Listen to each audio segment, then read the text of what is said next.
और जितने भी साथी, बहुत सीनियर साथी मेरे से पहले आए, मीनू विर्क और जेएस विर्क से लेके फिर जरनैल सिंह जी और शैलेंद्र धिंगड़ा की बात करें, शिव कुमार शर्मा जी की बात करें, प्रमोद गुलाटी जी की बात करें, सारे के सारे मेरे फेवरेट स्पीकर हैं। और इतने बड़े बड़े स्पीकर्स और लीडर्स के बीच में आज मुझे बात करने का मौका मिल रहा है। और जब आप बहुत इंटेलिजेंट लोगों के सामने बात करते हैं, बहुत अच्छे स्पीकर्स के साथ में आप बात करते हैं, तो थोड़ा कॉन्शियस हो जाते हैं। सो मैं भी थोड़ा कॉन्शियस हूं, क्योंकि इस प्रकार के धुरंधर लोगों के सामने मैं बातचीत कर रहा हूं, लेकिन एक्साइटेड भी हूं। और मैंने अपनी एक्साइटमेंट राकेश शर्मा जी को बताई थी कि आज मैं बहुत एक्साइटेड हूं।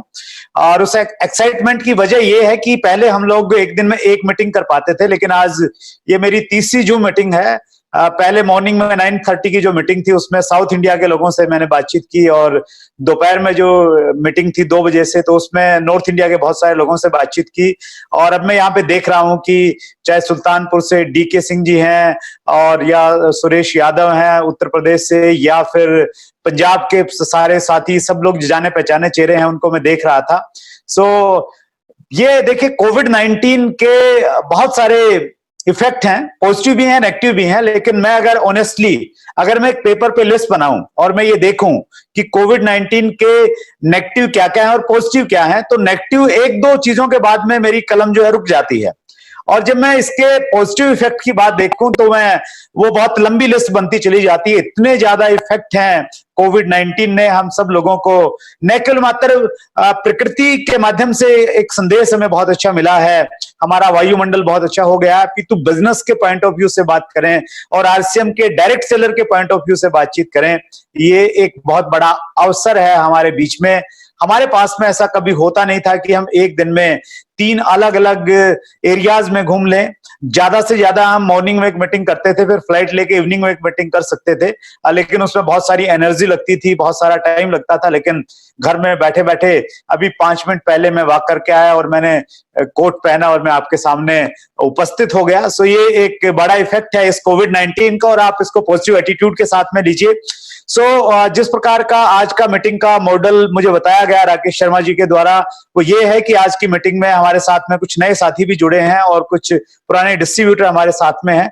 जो साथी पहली बार में जुड़े हैं वो आरसीएम को नहीं जानते हैं, संभवतः वो मुझे भी नहीं जान रहे हैं। मैं थोड़ा सा अपना परिचय देता हूं। मेरा नाम सुरेंद्र वत्स है, और अच्छी बात यह है कि मैं राकेश शर्मा जी जिस टाउन में रहे उसी टाउन में मैं रहा। जींद से हूं मैं, और अभी पिछले कुछ टाइम से हम लोग दिल्ली में रह रहे हैं। एक मिडिल क्लास फैमिली की मेरी बैकग्राउंड है। पिताजी सरकारी स्कूल में अध्यापक थे, माताजी गृहिणी थी, परिवार में 2 भाई 3 बहनें हैं। घर पे बहुत ज्यादा पैसा नहीं था जब हम स्कूल कॉलेज में पढ़ते थे, लेकिन पेरेंट्स ने हम सबको बहुत अच्छी एजुकेशन दिलाई। 1996 में मैंने दिल्ली यूनिवर्सिटी से पोस्ट ग्रेजुएशन किया, एक प्राइवेट टीचर के रूप में अपना करियर शुरू किया। पहली तनख्वाह मुझे अच्छे से याद है, वो मात्र 500 रुपए थी। 1 साल नौकरी की, और 1 साल नौकरी करने के बाद एक बात समझ में बहुत अच्छे से फिट बैठ गई कि अगर जिंदगी में कुछ बड़ा करना है, बड़े सपने लेने हैं और उनको पूरा करना है, तो वो नौकरी से पूरे नहीं हो सकते। अभी राकेश शर्मा जी सपनों की बातचीत कर रहे थे, और वो बोल रहे थे कि जो चीजें उन्होंने सपने में नहीं सोची थी वो भी मिली, और जो सोची वो भी सारी की सारी मिलती चली गई। देखिए, आप आज कहां हैं वो मायने नहीं रखता, आज आपके सराउंडिंग में कौन लोग हैं और वो क्या सोचते हैं वो मायने नहीं रखता। आप भविष्य के बारे में क्या सोचते हैं, जैसा सोचेंगे, जैसे सपने आप देखेंगे, वैसे बन जाएंगे। मैं एक इंसिडेंट आपके साथ में शेयर करना चाहता हूं, वो इतिहास में दर्ज है और बहुत प्रेरणास्पद उल्लेख है। एक यूनिवर्सिटी में एक प्रोग्राम था, बहुत पहले की बात है, और उस यूनिवर्सिटी में वक्ता के रूप में उस समय के जो बहुत प्रसिद्ध पादरी थे, जो चर्च में पादरी थे, फादर थे, उनको बुलाया गया। और प्रोग्राम शुरू होने से पहले जो पादरी थे वो ऑफिस में कुछ प्रोफेसर्स के साथ में बातचीत कर रहे थे। एक कन्वर्सेशन चल रहा था, और उस कन्वर्सेशन में कुछ प्रोफेसर्स जो फिजिक्स और केमिस्ट्री के प्रोफेसर थे, उन्होंने बातचीत किया कि आने वाले समय में दुनिया बहुत तेजी के साथ में बदल रही है, और बहुत सारी ऐसी चीजें, बहुत सारे ऐसे आविष्कार होने वाले हैं जो अब तक नहीं हुए हैं, पूरा बदल जाएगा अगले 10-20 सालों में। तो जो पादरी थे उन्होंने कहा कि ऐसा क्या बदलने वाला है। तो एक प्रोफेसर ने कहा कि सर बहुत सारी चीजें बदलेंगी, अभी हम लोग साइकिल और छोटे वाहनों से चलते हैं और आने वाले समय में आप देखिएगा कि लोग आसमान में उड़ेंगे। तो जब पादरी ने ये बात सुनी तो वो बहुत क्रोधित हो गए। उन्होंने बोला कि आप ऐसी कैसे बात कर सकते हैं, उड़ने का अधिकार केवल मात्र देवदूतों को है, आम आदमी कभी जिंदगी में हवा में नहीं उड़ सकता, ये असंभव बात है, ये अवैज्ञानिक है, अप्रमाणिक है और शास्त्रों के खिलाफ बात है। काफी लंबा विचार विमर्श हुआ, बहस हुई इवन, और आखिर प्रोफेसर्स ने उस पादरी की बात को माना, उनसे माफी मांगी कि आप फादर आप सही कह रहे हैं, शायद हमने कुछ गलत बोल दिया होगा, माफी चाहते हैं। वो जो फादर थे उनका नाम था राइट, और उसी पादरी के घर में 2 बच्चे भी थे। उन्होंने आगे जाके हवाई जहाज का आविष्कार किया और राइट ब्रदर्स के नाम से वो फेमस हो गए पूरी दुनिया में। सबक यहां पे ये है कि एक घर में 3 प्राणी रहते थे, जिनमें से एक प्राणी जो बहुत सीनियर है, बहुत जिसका मान सम्मान है, बहुत बड़ा ओहदा है, वो ये कहता था कि हवा में उड़ने का अधिकार केवल मात्र देवदूतों को है, इंसानों को नहीं है। लेकिन उसी घर में, उसी छत के नीचे सोने वाले 2 बच्चों में ये जज्बा पैदा हुआ और उन्होंने ये कहा कि मानव जो सोच सकता है वो कर सकता है, और उन्हीं 2 बच्चों ने एक दिन आगे जाके युवावस्था में उन्होंने हवाई जहाज का आविष्कार किया। सो आज आप कहां पे हैं वो डिपेंड नहीं करता, उससे कोई फर्क नहीं पड़ता, फर्क सिर्फ इस चीज से पड़ेगा कि आप कहां जा सकते हैं। एक महिला हुई है दुनिया में जो जन्मांध थी, उनको सुनाई भी नहीं देता था बहुत अच्छे से और जन्म से उनको दिखता नहीं था। उनसे एक बार किसी पत्रकार ने पूछा कि जन्मांध होने से भी बुरी बात क्या हो सकती है। उन्होंने जवाब दिया कि जन्मांध होने से भी बुरी बात यह हो सकती है कि एक आदमी के पास में आंखें हैं और आंखें होने के बावजूद अगर उसके पास सपने नहीं है तो इससे बुरी बात दुनिया में कोई नहीं हो सकती। और मैं उसमें एक लाइन और ऐड करना चाहता हूं कि एक व्यक्ति के पास में आंखें हैं और आरसीएम जैसी अपॉर्चुनिटी उसके सामने आ रही है और उसके बावजूद भी वो सपने नहीं देख पा रहा है, राकेश शर्मा जी की कहानी सुनने के बावजूद में, उससे दुर्भाग्यशाली व्यक्ति इस दुनिया में और कोई नहीं हो सकता। सो ये बात मेरी समझ में भी आई कि अगर मैंने अपने सपनों को पूरे करना है तो नौकरी से सपने पूरे नहीं हो सकते। सपने कैसे पूरे होंगे मुझे नहीं मालूम था। मैं गांव से शहर गया, केबल टीवी का एक बिजनेस मैंने स्टार्ट किया केबल ऑपरेटर के रूप में। वहां मेहनत की, पैसा कमा रहा था, संतुष्टि नहीं थी, कुछ करना चाहता था, टाइम भी चाहिए, पैसा भी चाहिए, रिकॉग्निशन, ये सारी चीजें चाहिए थी, लेकिन कहां से मिलेंगी मालूम नहीं था। एक विचार था, आता था दिमाग में कि कुछ अधूरापन है जिंदगी में। और उसी समय मेरे एक नजदीकी दोस्त ने मुझे फोन किया, अपने घर पे बुलाया और वहां जाने के बाद में मैंने पहली बार ये 3 शब्द RCM, ये 3 शब्द सुने।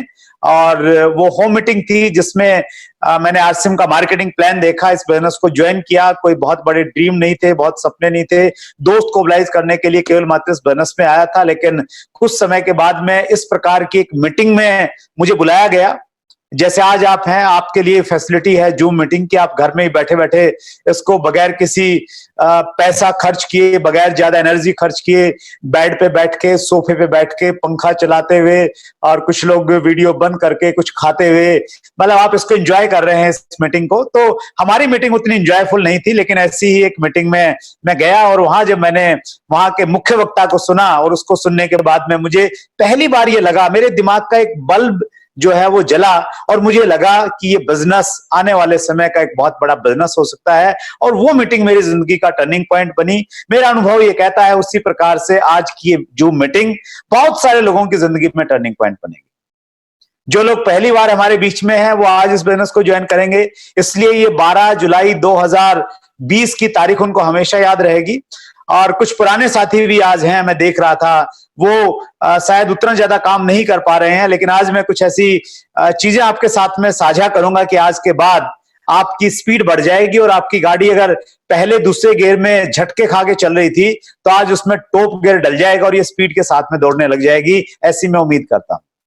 सो ऐसी ही एक मीटिंग के बाद मैंने इस बिजनेस को स्टार्ट किया और कतई कोई जानकारी नहीं थी, डायरेक्ट सेलिंग का डी मालूम नहीं था, लोगों से मिलना जुलना बातचीत करना ये मेरे लिए बहुत दूर की चीजें थी, बहुत शर्मीला बहुत संकोची किस्म का मैं इंसान था। और आज से अगर 20 साल पहले अगर आप मुझे मिलते तो आप अपनी लिस्ट में मेरा नाम नहीं लिखते, आप ये सोचते कि ये अपने आप में रहने वाला आदमी जो है ये क्या आरसीएम बिजनेस करेगा। लेकिन उसके बावजूद मैं अगर इस बिजनेस में कामयाब हूं तो सिर्फ इसलिए हूं क्योंकि मैं इस बिजनेस में एक स्टूडेंट बन के आया, मैंने इस बिजनेस को सीखा। मेरी ग्रेट अपलाइंस मुकेश कोठारी, केसी छाबड़ा जी, बीसी छाबड़ा जी, प्रहलाद राय जी, इस प्रकार के जो बड़े बड़े लीडर्स हैं, उन्होंने जो मुझे बताया मैंने उनकी बातों को फॉलो करता चला गया। और धीरे धीरे जैसे बिजनेस में आपके सामने लेवल है, आपको बताया जाता होगा कि 10% का लेवल है, ये 12% का लेवल है, ये 14% का लेवल है। सो ऐसे ही लेवल हमारे पास थे, उन लेवल्स को मैंने धीरे धीरे अचीव करना स्टार्ट किया और रुका नहीं मैं। उतार चढ़ाव आए, अप डाउन आए, परिस्थितियां सही भी रही और प्रतिकूल भी रही, लेकिन कंसिस्टेंसी का परिणाम ये है कि ये डायमंड की पिन आज मेरे पास में आ गई है और मैं बहुत इस बिजनेस को बहुत एंजॉय कर रहा हूं। और मैं आपको भी मैं बताना चाहता हूं कि किस प्रकार आप इस बिजनेस को एंजॉय कर सकते हैं। राकेश शर्मा जी, मैं सर आपसे ये चाह रहा हूं कि आप जो शेयर स्क्रीन का ऑप्शन है वो मुझे एक बार दे दीजिए। मल्टीपल ऑप्शन अगर रहेंगे तो मैं कुछ मैंने प्रिपरेशंस की है ताकि मैं अच्छे से आपकी बात को आपको कन्वे कर पाऊं। सो इसलिए मैं एक प्रेजेंटेशन आपके साथ में शेयर करना चाहता हूं ताकि उससे आप और ज्यादा अच्छे से समझ पाएंगे चीजों को जो मैं कन्वे करना चाह रहा हूं। सो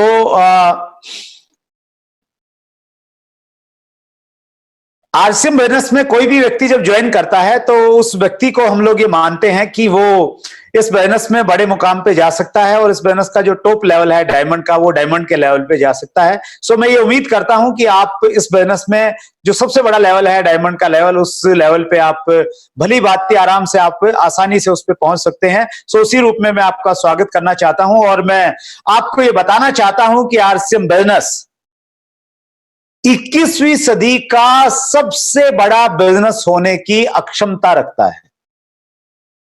इस बिजनेस को इस प्रकार से डिजाइन किया गया है, जिस प्रकार के प्रोडक्ट हमारे पास में है, इसमें इतना दम है कि 21वीं सदी को जब याद किया जाएगा तो इस रूप में याद किया जाएगा कि इस सदी में आरसीएम नाम का एक बिजनेस आया था और उस बिजनेस ने किस प्रकार हिंदुस्तान की दशा को बदलने में एक बड़ा काम किया। उतनी बड़ी संभावनाओं से भरा हुआ आरसीएम बिजनेस है। और मैं ये बात इसलिए कह पा रहा हूं इतने कॉन्फिडेंस के साथ में क्योंकि रॉबर्ट टी कियोसाकी एक राइटर हैं और रॉबर्ट टी कियोसाकी ने अपनी किताब बिजनेस स्कूल में और उसके बाद में ये जो उनकी दूसरी किताब है 21वीं सदी का व्यवसाय, इसमें उन्होंने ये बताया है कि इस सदी में डायरेक्ट सेलिंग का जो मॉड्यूल है, नेटवर्क मार्केटिंग का जो कॉन्सेप्ट है, ये पूरी तेजी के साथ में बढ़ेगा और पूरी दुनिया में छाने वाला है। जो कंपनियां, जो लोग नेटवर्क बनाने के लिए काम करेंगी वो बहुत आगे जाने वाले हैं, वो लोग अमीर बनने वाले हैं। वो लोग जिस प्रकार राकेश शर्मा जी की आज हमने अचीवमेंट सुनी, उस प्रकार की अचीवमेंट उन लोगों की जिंदगी में आने वाली हैं, ये रॉबर्ट टी कियोसाकी ने कहा है। और हमारा जो मॉड्यूल है आरसीएम बिजनेस का जो कॉन्सेप्ट है, वो कॉन्सेप्ट डायरेक्ट सेलिंग के मॉड्यूल को, नेटवर्क मार्केटिंग को फॉलो करता है। इस बिजनेस में कामयाब होने के लिए आपको कोई अलग तरह की क्वालिफिकेशन नहीं चाहिए, कोई एकेडमिक एजुकेशन आपकी रिक्वायरमेंट नहीं है कि आपको बीकॉम होना चाहिए या आपके पास में ये डिग्री और डिप्लोमा होना चाहिए। आपके पास में सिर्फ एक चीज होनी चाहिए और वो है विजन, वो है दूरदृष्टि। आपको वो दिखना चाहिए जो आज आप इन आंखों से नहीं देख रहे हैं। वो आप अपने अंदर की आंखों से, अपनी अंतर्दृष्टि से अगर आप वो देख पाए तो फिर ये बिजनेस आपके लिए बना है। जो हमें अपनी फिजिकल आंखों से दिखता है वो कभी ज्यादा बहुमूल्य नहीं होता। ज्यादा बहुमूल्य वो होता है जो हमें अब वैसे दिखाई नहीं दे रखा है, लेकिन हम मन की आंखों से, अंतर्दृष्टि से हम उसको देख सकते हैं। और किसी भी क्षेत्र में वही लोग कामयाब हुए हैं जिन लोगों ने विजन के साथ में किसी काम को शुरू किया है। और आरसीएम बिजनेस विजनरी लोगों का बिजनेस है। ये जितने भी अचीवर्स आज अभी आपके सामने थे, इन्होंने इस बिजनेस की शुरुआत तब की जब आरसीएम बिजनेस में बहुत सारी चीजें नहीं होती थी। और मैं आपका विजन बढ़ाने के लिए, आरसीएम में विजन क्लियर करने के लिए आपको यह कहना चाहता हूं कि आरसीएम बिजनेस की शुरुआत अगस्त 2000 में हुई केवल मात्र एक प्रोडक्ट था, पैंट पीस। और पैंट पीस इसलिए था क्योंकि कंपनी पैंट बनाती थी। कंपनी का जो काम था ट्रेडिशनल मार्केटिंग में, वो पैंट बनाने का था, शूटिंग का काम था, और उसी प्रोडक्ट को कंपनी ने डायरेक्ट सेलिंग के माध्यम से देना स्टार्ट किया। एक प्रोडक्ट था, एक डिस्ट्रीब्यूटर था, कोई बहुत बड़ा इंफ्रास्ट्रक्चर नहीं था, कोई एजुकेशन नहीं थी, कोई ऑडियो नहीं थी, कोई वीडियो नहीं थी, कोई काउंसलिंग नहीं थी, कुछ नहीं थी आज से 20 साल पहले। लेकिन आज अगर हम 20 साल के बाद की बात करें, हमारे पास में बहुत अच्छे प्रोडक्ट हैं, वैरायटी ऑफ प्रोडक्ट्स हैं। और ये जो इतने सारे प्रोडक्ट अगर आज हमारे पास में हैं, ये प्रोडक्ट आपको एक विजन दे सकते हैं कि अगले 5 साल में इनमें और कितनी बढ़ोतरी हो सकती है, 10 साल के बाद में प्रोडक्ट की रेंज कितनी बढ़ सकती है। और आज हम यहां पे पहुंचे हैं, तो 10, 20, 50 साल के बाद में जब हमारी अगली जनरेशन इस बिजनेस को लेके आगे बढ़ेगी, तब आरसी बिजनेस का रूप क्या हो सकता है, उस विजन के साथ में काम करने की जरूरत है। आपके नजदीक में पिकअप सेंटर पे अगर ज्यादा सामान नहीं है तो उससे आप परेशान मत होइए, आप रुकिए मत। आप अपलाइन को कंडीशन मत बताइए कि सर जब अच्छा पिकअप सेंटर खुलेगा तब मैं स्टार्ट करूंगा, प्रोडक्ट ही नहीं है यहां पे आपके पास में। अगर आप नए व्यक्ति हैं तो ऐसी सोच आपकी और ऐसे विचार आपके हो सकते हैं, ऐसे डायलॉग आपके हो सकते हैं। इस बिजनेस में जो लोग आज कामयाब हैं, सारे के सारे वो लोग हैं, उन्होंने इस बिजनेस को तब शुरू किया जब इस बिजनेस में कुछ ज्यादा होता नहीं था। साउथ इंडिया में जब आरसी बिजनेस को हम लोग लेके गए, उससे पहले की बात मैं करूं, जब मैंने इस बिजनेस को शुरू किया, राकेश शर्मा जी ने जब शुरू किया, उस समय पूरे हिंदुस्तान में एक ही सेंटर था, और वो सेंटर था भीलवाड़ा में। वो जो भीलवाड़ा वाला सेंटर था, वो हमारे यहां से लगभग 600 किलोमीटर दूर पड़ता था, और हमें अगर वहां पे जाना था तो कोई भी प्रोडक्ट लेना था तो बहुत लंबे समय के बाद में वहां पे आता था। तो उस प्रकार की परिस्थितियों में हम लोगों ने आरसी बिजनेस में काम करना स्टार्ट किया। और उसके बाद एक और मैं इंसिडेंट आपके साथ में शेयर करना चाहता हूं। जब साउथ इंडिया में बिजनेस गया, बेंगलोर में एक दो छोटा छोटा पिकअप सेंटर था, और वहां से एक व्यक्ति ने ज्वाइन कर लिया केरला में। केरला में न कोई डिपो था, न कोई पिकअप सेंटर था। नजदीकी पिकअप सेंटर कहां था? बेंगलोर में था। और बेंगलोर में जो पिकअप सेंटर थे उन पे प्रोडक्ट नहीं थे। हम लोग क्या करते थे, बेंगलोर वाले जो छोटे छोटे पिकअप सेंटर थे उनसे हम लोग प्रोडक्ट लेते थे, और वो प्रोडक्ट एक बस में रखते थे। वो बस अगले 14-15 घंटे के बाद में कालीकट में केरला में जाती थी, और वहां का डिस्ट्रीब्यूटर उस बस से वो प्रोडक्ट उतारता था। लेकिन आज वहीं पे उसी केरल प्रदेश में 5 डिपो हैं आरसी बिजनेस के, और एक डिपो की सेल मिनिमम 1 करोड़ है, और टोटल अगर मैं सेल की बातचीत करूं तो लगभग 7 करोड़ महीने की सेल है उस प्रदेश में, जहां पे कभी एक पिकअप सेंटर नहीं होता था। सो आज आपके सामने जो भी परिस्थितियां हैं, जिस भी एरिया में आप बिजनेस कर रहे हैं, एक बड़े विजन के साथ में कीजिए कि आने वाले समय में वो सारी स्थितियां आपके बिजनेस के क्षेत्र में होने वाली हैं। सो एक बड़े विजन के साथ में इस बिजनेस को करने की जरूरत है। ये बिजनेस उन लोगों के लिए बना है जो विजनरी लोग हैं, जो 2, 4, 5, 7, 10 साल के बाद में क्या मिलेगा वो सोच सकते हैं। उनके लिए ये बिजनेस डिजाइन किया गया है। मैं 2 स्लाइड्स पे आपका ध्यान आकर्षित करना चाहता हूं। इस सब्जेक्ट पे मैं बात कर रहा हूं कि आप एक बड़े विजन के साथ में, बड़ी दूरदृष्टि के साथ में इस बिजनेस को कीजिए। वर्ल्ड वाइड एम्प्लॉयमेंट के डाटाज आपके सामने हैं, और इन डाटाज में आप देख रहे हैं किसी देश की जनसंख्या क्या है और वहां पे कितने प्रतिशत लोगों के पास में रोजगार है। अमेरिका, रसिया, ब्राजील, चाइना आप देख सकते हैं। हिंदुस्तान पे अगर हम आते हैं तो ये थोड़ी सी पुराने डाटा है। 121 करोड़ की पॉपुलेशन है, 39.8% लोगों के पास में रोजगार था। आज ये रोजगार और कम हो गया है, कोविड के बाद में शायद 30% के लगभग हिंदुस्तान में लोगों के पास में रोजगार है। यानी 70% जनसंख्या हिंदुस्तान की ऐसी है जो किसी न किसी काम की तलाश में है। उनमें से ज्यादातर तो लोग नौकरी चाहते हैं, और नौकरी इसलिए चाहता है क्योंकि उनको यह लगता है कि नौकरी जो है एक बार लग गई तो फिर मिल जाएगी। लेकिन कोरोना ने उस भ्रम को दूर कर दिया है। नौकरी का मतलब यह नहीं है कि एक बार लग गई तो लग गई, वो सरकारी है या प्राइवेट। नौकरी का मतलब है अनसर्टेनिटी, कभी भी कुछ भी हो सकता है। सो वो जो 70% हिंदुस्तान की जनसंख्या है, वो कुछ नया काम करना चाहती है, वो काम करना चाहते हैं, उनके अपने सपने हैं, वो जिंदगी में कुछ करना चाहते हैं, लेकिन वो नौकरी चाहते हैं। पहले तो हमें उनके दिमाग के अंदर से नौकरी का जो एक मेंटल एटीट्यूड, मेंटल लोक लगा हुआ है, वो निकालना है, और उसके बाद हमें ये बताना है, उनको कन्विंस करना है कि आरसीएम बिजनेस कोई टाइम पास वाली चीज नहीं है, ये कोई टेम्परेरी काम नहीं है, ये वो काम है जो कोरोना के टाइम में पूरी दुनिया लॉकडाउन थी, लेकिन आरसीएम बिजनेस का लॉक कभी डाउन नहीं हुआ, ये लॉक उस समय भी खुला रहा। उस समय भी आरसीएम बिजनेस के प्रोडक्ट्स ने लोगों का इम्यूनिटी पावर बढ़ाया है और लोगों को कोरोना से बचाने में बहुत हेल्प की है। सो आपने बस यही कन्विंस करना है कि आरसीएम बिजनेस एक कैरियर है, ये कैरियर अपॉर्चुनिटी है, और न केवल मात्र आपके लिए कैरियर है, अपितु ये आपकी अगली जनरेशन के लिए कैरियर बन सकता है। आप जो काम करेंगे उस काम का सीधा बेनिफिट आपकी अगली पीढ़ी को मिलेगा। रवि ओपी शर्मा एक परफेक्ट एग्जांपल है हमारे पास में उस चीज का। सो बस आपका कॉन्फिडेंस लेवल, आपका बिलीफ होना चाहिए आरसीएम बिजनेस पे। आरसीएम के विजन अगर आपका क्लियर है तो आप उन 70% लोगों का विजन क्लियर करेंगे, वो आपके साथ में जुड़ेंगे, आप उनकी सहायता कर सकते हैं। दूसरी स्लाइड में कुछ डाटाज हैं, और ये डाटा है world federation direct selling association के। मैं चूंकि डायरेक्ट सेलिंग में बड़ी क्लोजली आजकल जुड़ा हुआ हूं, इसलिए मेरे पास में पिछले 10 साल के डाटा हैं, उनका मैं एनालिसिस करूं, अगर मैं देखूं तो 10 साल में दुनिया में बहुत कुछ बदल गया है डायरेक्ट सेलिंग में।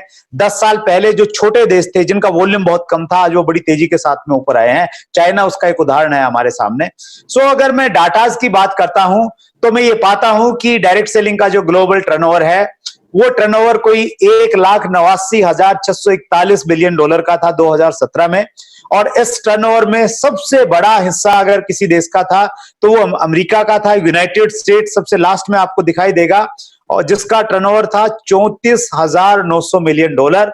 और हिंदुस्तान, इंडिया अगर आप देखेंगे तो चौथे नंबर पे हिंदुस्तान है, इंडिया, और उसका टर्नओवर था 1,513 बिलियन डॉलर।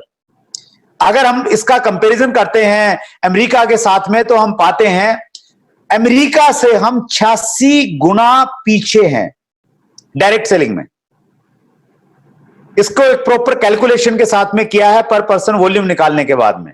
उसकी बहुत ज्यादा गणित में मत जाइए आप, ये मानिए कि अमेरिका जितना काम कर रहा है हमारे देश में इस समय, मौजूदा समय में 86 गुना ज्यादा काम हम उससे कर सकते हैं। सो ये आंकड़ा जब भी मैं देखता हूं, जब भी मैं शेयर करता हूं, मेरा जो एक्साइटमेंट लेवल है वो बढ़ जाता है, ये सोच के कि अभी इतना सब कुछ मिल गया।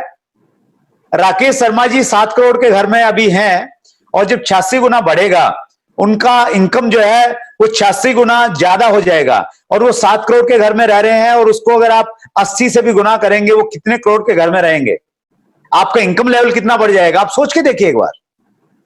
और ये मैं कोई काल्पनिक बात नहीं कर रहा हूं, मैं ऐतिहासिक बात कर रहा हूं। जो चीजें हिंदुस्तान में पहले नहीं थी, जब हिंदुस्तान में आई तो फिर हिंदुस्तान छा गया। हिंदुस्तान वाले लोगों का डीएनए ये कहता है कि हम लोग या तो किसी चीज के पीछे लगते नहीं है, और लगे तो हाथ धोके नहीं, नहा धो के पीछे लगते हैं। और आने वाले समय में नहा धो के जब पीछे लगेंगे, क्या वॉल्यूम क्रिएट होगा, किस प्रकार का लाइफस्टाइल में अंतर आएगा, आप उस चीज को सोचिए, एक विजन लीजिए। आज आप 10% पे हैं, ये मायने नहीं आज 10% पे हैं, आप ये सोचिए 10 साल के बाद आप कहां पे हो सकते हैं। माना आज अभी आपका 212 रुपए का स्टेटमेंट आपके अकाउंट में पड़ा है, आपके खाते में आया नहीं है, वो इंपॉर्टेंट ये है कि 10 साल के बाद वो 212 की छोटी सी इनकम कहां तक पहुंच सकती है, कब पहुंचेगी, जब ये टर्नओवर बढ़ेगा, जब ये मल्टीप्लाई होगा। और ये क्यों मल्टीप्लाई होगा, क्यों ये चीजें बढ़ेंगी, आज तक क्यों नहीं बढ़ी? एक बड़ा सिंपल सा नियम है, प्रकृति का नियम है कि जब आप फसल बोते हैं, फसल के साथ में खरपतवार पैदा होती है, घास फूस पैदा हो जाता है। अभी आजकल नॉर्थ इंडिया में और सभी जगह पे आजकल धान का सीजन है, हम लोग धान लगाते हैं, धान के साथ में घास फूस पैदा हो जाता है। बिल्कुल वैसा ही दिखता है जैसी, अगर धान का जो पौधा है वो हरा है तो घास फूस कोई लाल नहीं पैदा होगी, नीली पैदा नहीं होगी, हरी ही पैदा होगी। और एक अनजान आदमी समझ नहीं पाएगा कि कौन सी धान की फसल और कौन सा इसमें अड़ंगा है, घास फूस है। तो जैसे ही डायरेक्ट सेलिंग हमारे देश में आई 1990 के बाद में, अच्छी कंपनियां आई कुछ विदेशों से, हालांकि उनके प्रोडक्ट महंगे थे लेकिन कॉन्सेप्ट अच्छा था। हमारे देश में खतपकवार पैदा हो गई डायरेक्ट सेलिंग में। और कई बार ऐसा होता है कि जब खेत को कोई संभालने वाला नहीं होता है ना, उसकी कोई देख रेख करने वाला नहीं होता है, टाइम पे कोई पानी नहीं देता है, तो फिर खतपकवार ज्यादा हो जाती है और फसल कम हो जाती है। हमारे देश में भी ऐसा ही रहा, डायरेक्ट सेलिंग को कोई देखने और संभालने वाला नहीं था, तो इसलिए हमारे देश में खतपकवार बहुत ज्यादा बढ़ गई और ऐसा लगने लग गया कि डायरेक्ट सेलिंग का जो काम है ये बेकार है, फालतू है, ये लूटने वाले लोगों का काम है, ये गलत लोगों का काम है। ऐसा एक मिथ बन गया हमारे देश में। और उस समय कुछ एसोसिएशंस बनी, एसोसिएशंस आ गई और उन्होंने डायरेक्ट सेलिंग की एडवोकेसी की, वकालत की, डायरेक्ट सेलिंग का पक्ष रखा सरकार के सामने। और एक बहुत रेपुटेड ऑर्गेनाइजेशन उस समय बनी, direct selling distributor welfare association. 2013 में इस एसोसिएशन का फाउंडर प्रेसिडेंट बनने का गौरव मुझे प्राप्त हुआ और मैंने इस इंडस्ट्री को नजदीक से जानने का कोशिश किया और तब से लेकर अब तक मैं कंटिन्यू डायरेक्ट सेलिंग एसोसिएशंस के साथ में क्लोजली वॉच कर रहा हूं। और जो चैट विद सुरेंद्र वत्स के बारे में राकेश शर्मा जी आप बता रहे थे, वो भी कहीं ना कहीं इस इंडस्ट्री को सपोर्ट करने के उद्देश्य के साथ में वो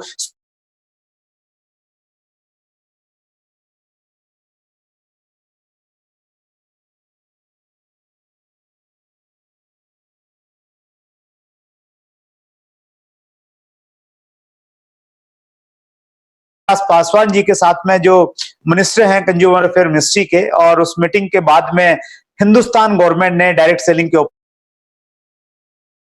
में गाइडलाइन जारी की। 9 सितंबर 2016 की वो तारीख थी जब मोहम्मद जाकिर हुसैन साहब के सिग्नेचर के साथ में गाइडलाइन इशू हो गई।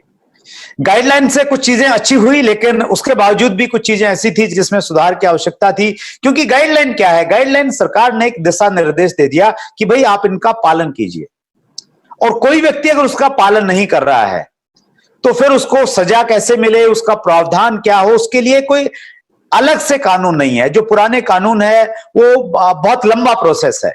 तो इसलिए कुछ इश्यूज आए और उसका समाधान ये हुआ कि जब डायरेक्ट सेलिंग अगर कानून के रूप में किसी भी रूप में आ जाएगा तो वो एक सॉल्यूशन हो सकता है। और फिर हमने उस चीज को फॉलो किया और उसका परिणाम ये रहा कि 2019 में दोनों सभाओं में, लोकसभा में और राज्यसभा में, कंज्यूमर प्रोटेक्शन बिल पास हुआ। उस बिल के ऊपर में भी रूलिंग बन रही है और उस रूलिंग को लेके गवर्नमेंट बहुत सीरियस है। और ये एक मीटिंग हुई थी 16 अप्रैल को, ये इनविटेशन है, मीटिंग का नोटिस है, जिसमें किसको बुलाया गया था, यहां पे एक लाइन है सब्जेक्ट में, अगर आप पढ़ पाए होंगे, meeting with stakeholders before finalising the direct selling rules.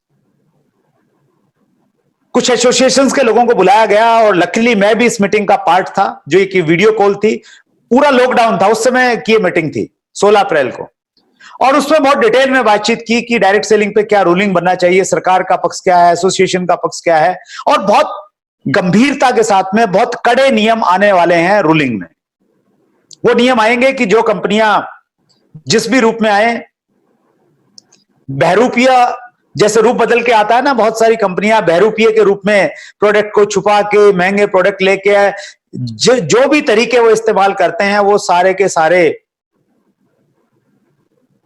साफ हो जाएंगे, उनके नकाब हट जाएंगे और सही डायरेक्ट सेलिंग कंपनियां ही काम करेंगी। उस चीज पे काम हो रहा है, बहुत सारी चीजें हैं, वो अभी चूंकि फाइनलाइज नहीं हुई है, मैं आपके साथ में शेयर करना उचित नहीं समझता हूं। केपीएमजी और फिक्की, ये दो बड़ी ऑर्गेनाइजेशन है। केपीएमजी इंटरनेशनल ऑर्गेनाइजेशन है, फिक्की हमारे देश की सबसे पुरानी बिजनेस ऑर्गेनाइजेशन है, बहुत रेपुटेड है। इन दोनों ने एक रिपोर्ट बनाई डायरेक्ट सेलिंग के ऊपर में, और इन्होंने बताया कि डायरेक्ट सेलिंग जो है बहुत तेजी के साथ में बढ़ने वाला कॉन्सेप्ट है हिंदुस्तान में, बहुत तेजी के साथ में ये ग्रो करेगा।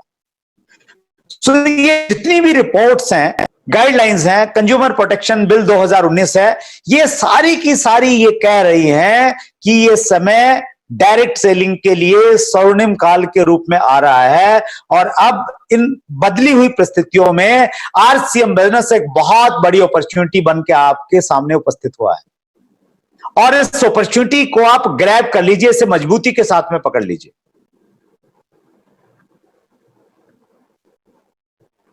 बदली हुई परिस्थितियों के अनुसार।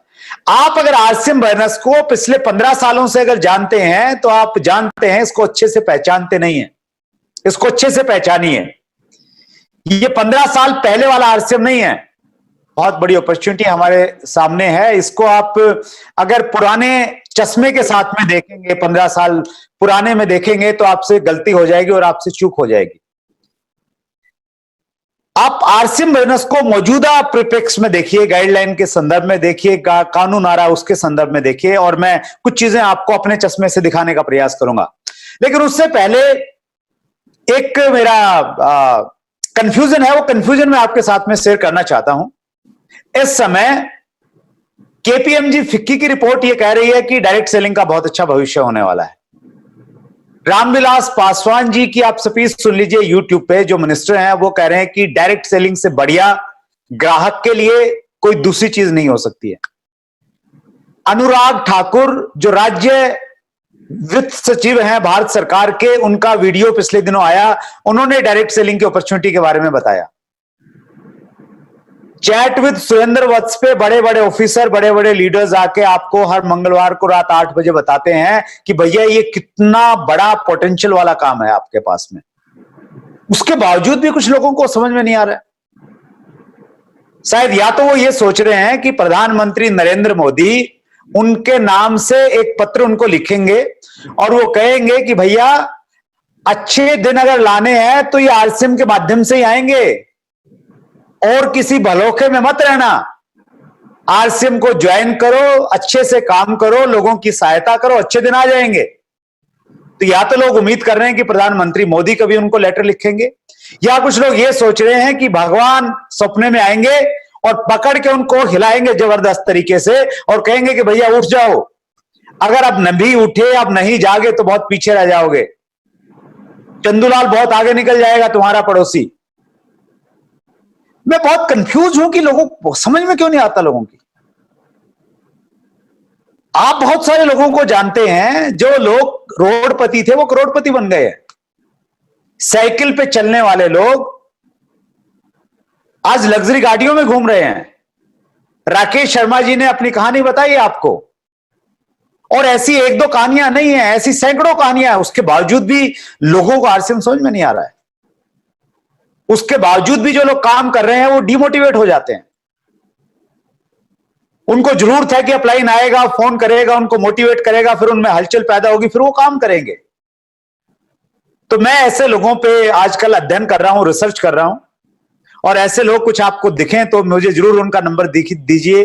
मैं उनसे बातचीत करूंगा, मैं जानूंगा कि ये सब कुछ होने के बावजूद भी उनमें जोश क्यों नहीं आ रहा, उनमें एनर्जी क्यों नहीं आ रही है, उनके अंदर तड़प पैदा क्यों नहीं हो रही है कुछ बड़ा करने की। आरसीएम बिजनेस एक बहुत बड़ी अपॉर्चुनिटी है। बहुत बड़ी अपॉर्चुनिटी क्यों है? आरसीएम बिजनेस बेस्ट क्यों है? ये मेरा फेवरेट टॉपिक है और मैं बहुत कन्विक्शन के साथ इसको इसलिए बोल पा रहा हूं क्योंकि पिछले 7 साल में जो मैंने देखा है और जो मैं आज देख रहा हूं, मैं जब भी किसी कंपनी के बारे में देखता हूं, जब भी कोई कंपनी मेंबरशिप के लिए आती है, जब हम उसका प्लान और मार्केटिंग का सिस्टम देखते हैं, तो मेरा कॉन्फिडेंस लेवल कई गुना बढ़ जाता है कि वी आर द बेस्ट। हम बेस्ट क्यों हैं? आरसीएम बेस्ट क्यों है? लॉजिक के साथ मैं आपको बताना चाहता हूं, और पहला लॉजिक है कि हमारे पास में जो सबसे बड़ी चीज है वो है हमारा प्रोडक्ट। प्रोडक्ट सबके पास में है। गाइडलाइन ने कहा है कि आप वो टोपियां घुमाने वाला काम है बंद हो गया, इसलिए प्रोडक्ट सब लोग लेके आ रहे हैं। लेकिन उस प्रोडक्ट में दो चीजें एक साथ में नहीं है, दो चीजों का कॉम्बिनेशन नहीं है कि प्रोडक्ट रीजनेबल रेट पे हो और उनकी क्वालिटी भी बेहतर हो।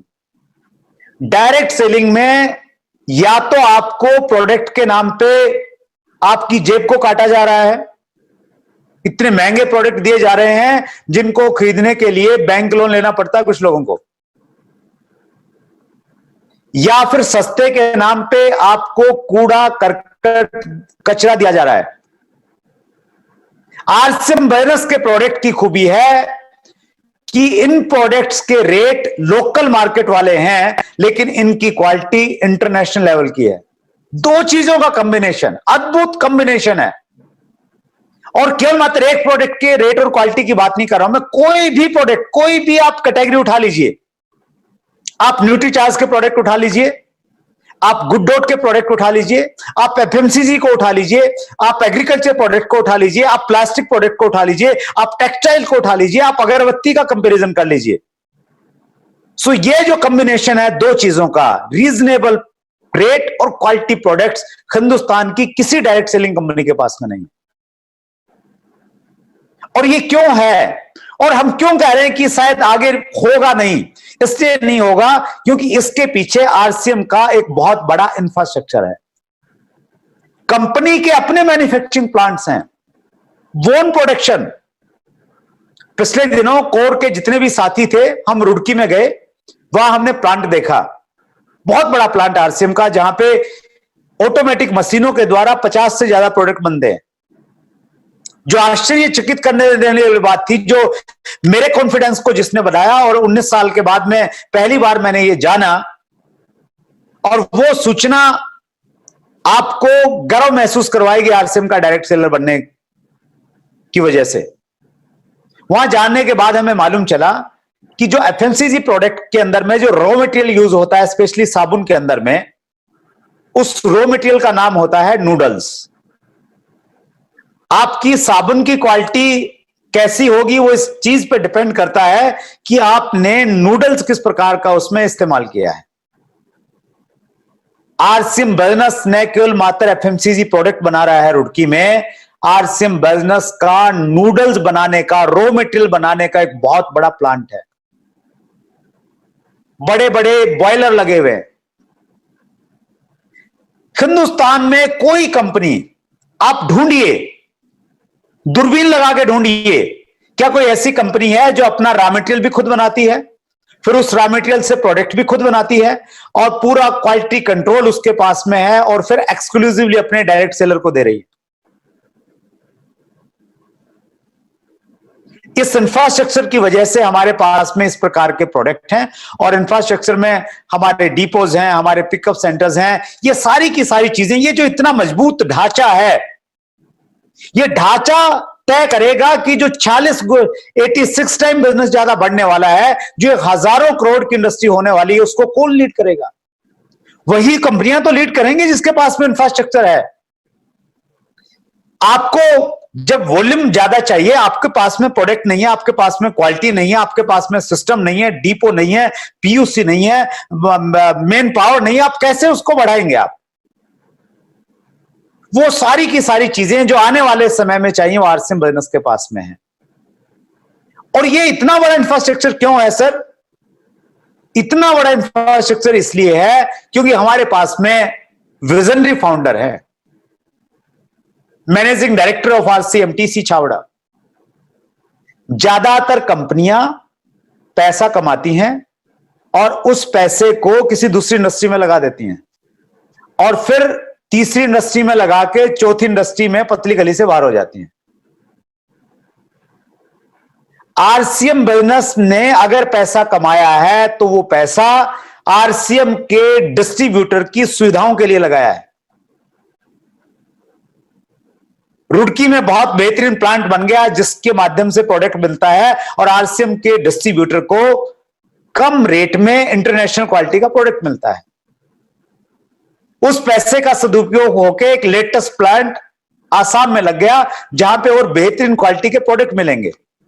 उस पैसे का इस्तेमाल किया जाता है कि दुनिया का जो बेस्ट सॉफ्टवेयर है सेट, वो आरसीएम में इंट्रोड्यूस किया जाता है। शायद कोई भी ऐसा बिजनेसमैन नहीं मिलेगा जो डायरेक्ट सेलिंग को एक बिजनेस की तरह नहीं, एक मिशन की तरह करते हैं। सो हम लोग बहुत लकी हैं कि टीसी छावड़ा जी इस प्रकार के विजनरी पर्सन की, आपका जो प्रोडक्ट है जब आप कंज्यूमर को देंगे, उस प्रोडक्ट को सेटिस्फिकेशन गारंटी देनी है आपने। अगर ग्राहक उसको वापस करना चाहे तो उसके पास में अधिकार हो कि वो वापस कर सकता है। लेकिन बहुत सारी कंपनियां ऐसी हैं वो ये फैसिलिटी अपने डिस्ट्रीब्यूटर्स को नहीं दे रही हैं, और अगर वो दे भी रही हैं तो उनके यहां पे जो पैसा वितरण का सिस्टम है वो इस प्रकार का है जो इस मॉड्यूल पे खड़ा नहीं उतर रहा है। आरसीएम बिजनेस में जो हम जुलाई में काम करेंगे, उस जुलाई में काम करने का बेनिफिट हमें कब मिलेगा? सितंबर में मिलेगा, अगस्त में नहीं मिलेगा, क्योंकि अगस्त में एक व्यक्ति ने जो प्रोडक्ट परचेज किया है वो अगस्त में उसको वापस कर सकता है। लेकिन ऐसी बहुत कम कंपनियां हैं, शायद गिनी चुनी कंपनियां होंगी जो 1 महीने का गैप देंगी। अगर वो 1 महीने का गैप नहीं दे रही हैं तो इसका मतलब यह है कि वो गाइडलाइन को फॉलो नहीं कर रही। एक छोटा सा पॉइंट बता रहा हूं मैं आपको। आरसीएम बिजनेस के प्लान की खूबी यह है कि ये सिंपल है, 100% डुप्लीकेबल है और 100% गवर्नमेंट के नॉर्म्स का पालन करने वाला प्लान है।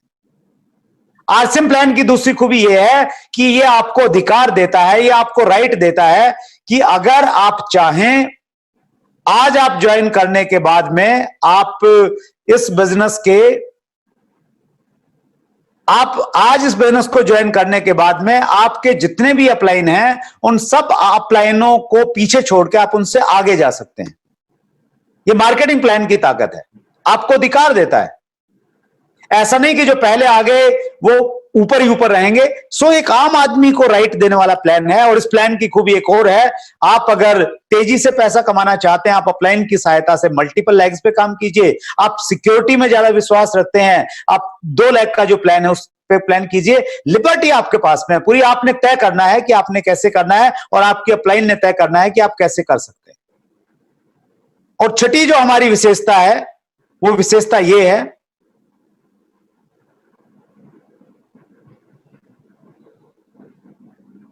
अभी आपने फिर मुझे राइट देना पड़ेगा सर।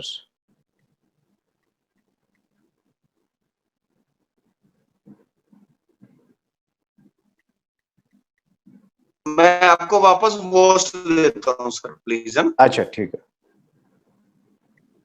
हाँ जी।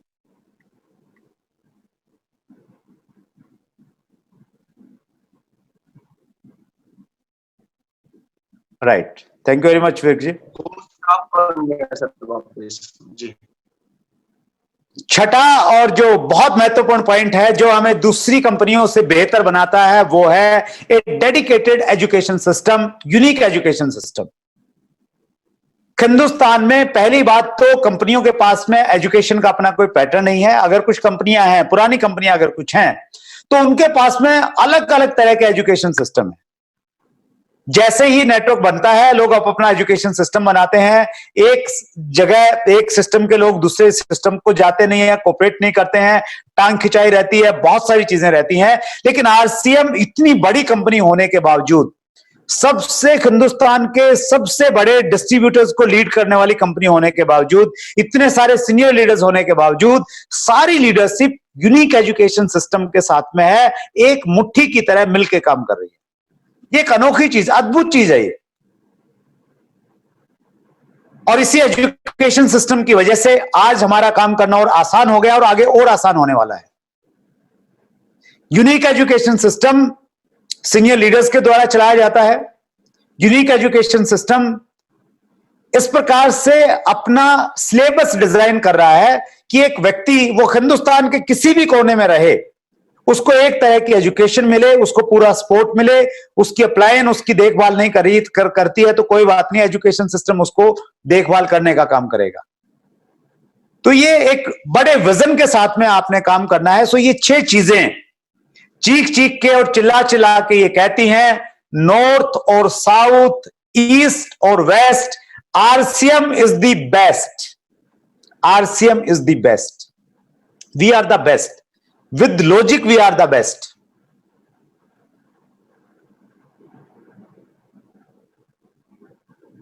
हिंदुस्तान में, हिंदुस्तान का जो आदमी है ना, बाई नेचर शरीफ है। मैं माफी चाहता हूं ये बोलते हुए कि चाइना वालों जैसे नहीं हैं हम लोग, हम बाई नेचर शरीफ हैं। और जब डायरेक्ट सेलिंग में कोई व्यक्ति आता है ना तो वो शराफत के साथ में काम करना चाहता है, वो लोगों को चीट नहीं करना चाहता। लेकिन दुर्भाग्य इस बात का है कि जब वो डायरेक्ट सेलिंग में जाता है, उसको 90% जो कंपनियां हैं वो चीटिंग वाली कंपनियां हैं, तो वो किसी चीटिंग कंपनी में चला जाता है। और जब तक उसको पहली बार उसको समझ में नहीं आता है क्या मार्केटिंग प्लान है, गाइडलाइन है, कहां से होगी, क्या जाएगी, क्या देख, और जब उसकी समझ में आता है तब तक या तो कंपनी उठ जाती है। दुकान 1 करोड़ लोगों ने दुकान खोलनी है 2025 तक, हम सबका मिशन है। आप चेक कीजिए आपने खोली है या नहीं खोली है। और इन दिनों राकेश शर्मा जी की दुकान बड़ी फेमस हो रही है पूरे हिंदुस्तान में। लोग वीडियो को रिमाइंड कर करके वो अपनी दुकान वाला सीन देखते हैं और ये देखते हैं कि अपनी दुकान कहां कहां से दिखती है।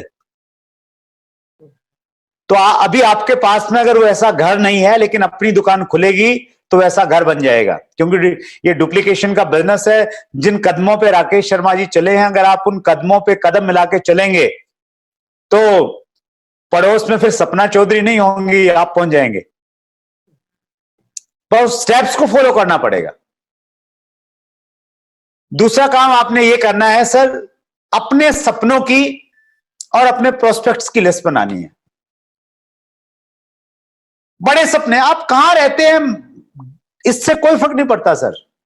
राइट बंधु की मैंने स्टोरी सुनाई, बापू बोल रहा था कि देवदूत उड़ सकते हैं, बेटे बोले देवदूतों की ऐसी तैसी हम उड़ेंगे, रोको हमें कौन रोकता है। पूरी दुनिया को हवाई जहाज दे दिया, एक ही छत के नीचे रहते थे। तो जो आपकी टांग खींचने वाले हैं, मुकेश कोठारी जी उनको चंपालाल कहते हैं, चंपालालों की परवाह मत करो, जो चाहते हो उसके बारे में सोचो, डायरी में लिखो, अपलाइन के दस्तक करवा लो नीचे की सर ये चाहिए मुझे। वो लिस्ट बनाइए, वो आपको एनर्जी देगी, वो आपके अंदर ऊर्जा से भरपूर रखेगी, कभी आपको इधर उधर डिगने नहीं देगी। और प्रोस्पेक्ट्स की लिस्ट 5 लोगों की लिस्ट नहीं, 50 लोगों की लिस्ट नहीं, कम से कम 500 लोगों की लिस्ट बनाइए। अगर 500 लोगों की आपके पास में लिस्ट होगी, आपका अलग तरह का कॉन्फिडेंस लेवल होगा। 2, 4, 5, 10, 20, 30, 50, 100 लोग आपको अपॉइंटमेंट नहीं देंगे, आप पे कोई फर्क नहीं पड़ेगा, क्योंकि 500 लोग हैं आपके पास में, डायरी में नोट हैं। और ढंग के 5 आदमी चाहिए उन 500 में से। 450 भी मना कर देंगे तो आपका कॉन्फिडेंस लेवल हाई रहेगा। इसके लिए हमारे यहां स्पेशल ट्रेनिंग प्रोग्राम होते हैं यूनिक एजुकेशन सिस्टम पे। इन चीजों के ऊपर में पर्टिकुलर वीडियोस हैं, वो वीडियोस देखिए आप, और फिर सही तरीके से अपनी लिस्ट के लोगों को आपने कांटेक्ट करना है, इनवाइट करना है, जूम मीटिंग में बुलाना है। बहुत आसान हो गया, इजी है। इस प्रोसेस को समझिए, लोगों से बातचीत कीजिए और कहिए कि मैंने काम शुरू किया है और आप, एक मीटिंग है, उस मीटिंग का लिंक मैं भेजूंगा। और ये पहले से बता दीजिए कि राकेश शर्मा जी की टीम में 500 लोग बड़े जल्दी आ जाते हैं। लेट हो गए तो फिर घुस नहीं पाओगे, फिर अपलाइन को फोन करते रहोगे कि सर कुछ ना कुछ जुगाड़ करो, तो कोई जुगाड़ हो नहीं पाएगा। तो वो बताइए, उसको इंपॉर्टेंस बताइए इस मीटिंग की, सही तरीके से एक्साइटमेंट के साथ में इनवाइट कीजिए। अपलाइन से थोड़ा टेक्निक सीखिए। सुजीत कुमार सिंह जी ने बहुत अच्छे से इस पे बातचीत की है, वो वीडियो है, उसको आप देख लीजिएगा। So the plan and products. फिर क्या करना है सर, आरसीएम का जो प्रोडक्ट है वो आपने पहन के जाना है। आप पुरुष हैं, महिला हैं, आपके पास में, आपके शरीर के ऊपर में आरसीएम के प्रोडक्ट होने चाहिए, ऊपर से नीचे। पिकअप सेंटर पे नहीं मिल रहे हैं, ऑनलाइन मंगवा लीजिए, वो प्रोडक्ट इस्तेमाल कीजिए। और प्लान, पहले प्रोडक्ट के बारे में बताइए। सामने वाला व्यक्ति अगर सीरियस है, कुछ जानना चाह रहा है, तो उसके बाद में आप उस प्रोडक्ट के, फिर आप प्लान के बारे में बता सकते हैं, अगर वो प्रोडक्ट से आगे कुछ पूछना चाहता है तो। 5वां बेसिक है follow up with in 48 hours. जिस व्यक्ति को आपने प्लान दिखाया है उससे दोबारा मिलिए, 48 घंटे के अंदर मिलिए। 5 फॉलोअप जरूरी बताए जाते हैं कि एक व्यक्ति जब पहली बार आपको कोई रिप्लाई नहीं दे रहा है तो 5 बार तक उसको हमें फॉलो करना चाहिए। और जब आप फॉलो करेंगे, इसके ऊपर में मैं एक बेहतरीन ट्रेनिंग लेके आ रहा हूं, यूनिक एजुकेशन सिस्टम पे आएगी, और उसमें मैं बहुत एक्साइटेड हूं पर्सनली इस टॉपिक के ऊपर। मैं, ये 2 घंटे का प्रेजेंटेशन है मेरे पास में, उसमें से 1 घंटे की, खास 1 घंटे की तो शायद मैं नहीं बता पाऊंगा क्योंकि 30 मिनट की लिमिटेशन है हमारी वहां पे। एक बेहतरीन ट्रेनिंग मैं इस पे देने वाला हूं, सिर्फ इस टॉपिक पे। Follow up with in 48 hours कैसे करना है, क्या क्या पॉइंट्स है, क्या क्या टेक्निक्स हैं, बेन फ्रैंकलिन टेक्निक क्या है, उसको कैसे आप इस्तेमाल कर सकते हैं, और दूसरी टेक्निक क्या क्या हो सकती है क्लोजअप के लिए, क्लोजिंग के लिए, उस पर हम लोग बातचीत करेंगे। और छठा हमारा बेसिक है complete joining process and startup with 6 basic. आपने 6 बेसिक्स के साथ में किसी व्यक्ति की शुरुआत करवानी है सही तरीके से उसकी ज्वाइनिंग करवाने के बाद में। सो ये 6 जो पॉइंट है, ये 6 पॉइंट आपकी हेल्प करेंगे एक बड़ा नेटवर्क बनाने के लिए। आप यहां पे दो तीन तरीके से आप फायदा उठा सकते हैं। पहला फायदा आप उठाएंगे कि आप प्रोडक्ट इस्तेमाल करते रहिए और प्रोडक्ट की खरीदारी पे 15 से 20% का आपको एक मार्जिन मिलेगा, प्रोडक्ट के इस्तेमाल करने का, वो फायदा उठा लीजिए आप। दूसरा फायदा यह है कि इन प्रोडक्ट्स को आप रिटेल कीजिए। रिटेल करेंगे तो रिटेलिंग में जो 15 से 20% का आपको मार्जिन मिलेगा उसको आप एंजॉय कर सकते हैं। और तीसरी चीज, अगर आपके बड़े सपने हैं, आप इसको बिजनेस अपॉर्चुनिटी के रूप में लेना चाह रहे हैं, लोगों की सहायता करना चाह रहे हैं, तो फिर आप इसको बिजनेस के मॉड्यूल को अपनाइए और फिर एक नेटवर्क बनाइए। आप नेटवर्क बनाने के लिए कुछ नहीं करना, ये जो 6 पॉइंट हैं ये डायरी में लिखने हैं और चेक करना है कि पहला कर रहा हूं नहीं कर रहा हूं, दूसरा कर रहा हूं नहीं कर रहा हूं। जिस दिन आप 6 के 6 पॉइंट करने लग जाएंगे, ऑटोमेटिक बाय डिफॉल्ट आपका नेटवर्क बनना शुरू हो जाएगा। Right sir? सो ये छोटा सा मेरा प्रेजेंटेशन था जिसमें मैंने आपसे बातचीत की आरसीएम बिजनेस के विजन के बारे में। मैंने आपको बताया कि ये इंडस्ट्री बहुत तेजी के साथ में ग्रो होने वाली है। मैंने आपको बताया कि 70% लोग आपका इंतजार कर रहे हैं। बस आप पूरी एक्साइटमेंट और पूरी कन्विक्शन के साथ में उनको बताइए कि ये टाइम पास नहीं है, एक बड़ी अपॉर्चुनिटी है। मैंने आपको बताया कि हिंदुस्तान में कितना बड़ा स्कोप है, अमेरिका के कंपैरिजन में 86 गुना ज्यादा संभावनाएं हमारे देश में इस बिजनेस को लेके। ये 86 गुना बिजनेस जब बढ़ेगा तो उसके लिए आपको तैयार रहना है। मैंने आपसे बातचीत की कि हम बेस्ट क्यों हैं, और मैंने आपसे यह भी बातचीत की कि ऊपर वाले के आशीर्वाद की वजह से ये बिजनेस आपको मिल गया है, इसको आप हल्के में मत लीजिए। कई बार किसी आदमी को वैसे ही हीरा मिल जाए ना और वो उसकी कीमत नहीं जानता है तो उसको इग्नोर कर देता है। इस हीरे की कीमत आरसीएम बिजनेस के सीनियर लीडर्स जानते हैं, इसलिए ये बिजनेस उनकी टॉप प्रायोरिटी पे है। सो आप उनकी बातों को मानते हुए इस कीमत को पहचानिए, कितनी अच्छी चीज आपको मिल गई है।